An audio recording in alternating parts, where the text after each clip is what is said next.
বিসমিল্লাহির রহমানির রহিম। আসসালামু আলাইকুম। সকালের নাস্তার জন্য একটু আলু ভাজি আর রুটি করব। আলু ভাজির জন্য নিয়ে নিয়েছি আলু কেটে, আর নিয়েছি পেঁয়াজ কাটা আর অল্প কাটা কাঁচামরিচ। আর ফ্রাই প্যানও অলরেডি দিয়ে দিয়েছি চুলার মধ্যে। এখন দিব একটু তেল,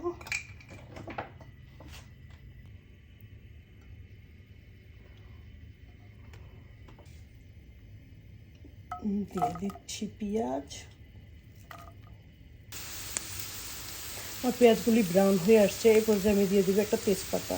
কেন দিব জানি না, এক একজনের রান্না এক এক রকম। আমি সবার রান্না দেখে দেখে শিখছি। এখন হইলো এটার মধ্যে আমি আলুগুলো দিয়ে দিব, আর একটু ব্রাউন হোক। আমি ফেসবুকের জগতে একদমই নতুন। আমার মাত্র 30 জনের মতো ফলোয়ার। আপনাদের সাপোর্ট ছাড়া আমি কিছু করতে পারবো না। লাইক ফলোয়ার না হইলে আমি উৎসাহিত হব না। আমাকে উৎসাহিত করতে একটু সাহায্য করেন প্লিজ। আমার রিলস অ্যান্ড ভিডিওগুলি শেয়ার করে দিন, তাহলে আমি যেন একটু ফলোয়ার পাই আর উৎসাহ পাই। এই পর্যায়ে আমি আমার কাঁচামরিচগুলো দিয়ে দিলাম। আমার কাঁচামরিচগুলি ফ্রোজান, তাই এরকম অবস্থা। আমার এখান থেকে বাজার অনেক দূর,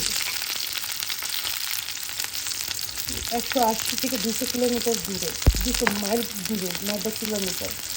তো এখন আমি আলুগুলো দিয়ে দিচ্ছি। আমেরিকার আলু খুব তাড়াতাড়ি গলে যায়, তাই আমাদের বেশিক্ষণ রান্না করতে হয় না। আলুটা দিয়ে আমি 2-3 মিনিটই মানে একটু ঢেকে রাখবো। আর বেশি ঢাকলে আবার আলুটা ভর্তা ভর্তা হয়ে যায়। ঢেকে দিচ্ছি। আলু ভাজিটা ঢেকে দিয়েছিলাম, কিন্তু মনে পড়লো আমি না লবণ দিতে ভুলেছি। তো আমি একটু লবণ দিয়ে দিচ্ছি।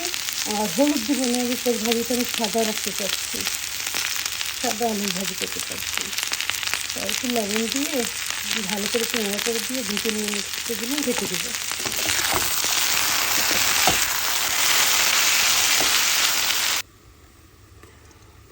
এখন আমি আলুটা আর ঢেকে রাখবো না, ছেড়ে দিব।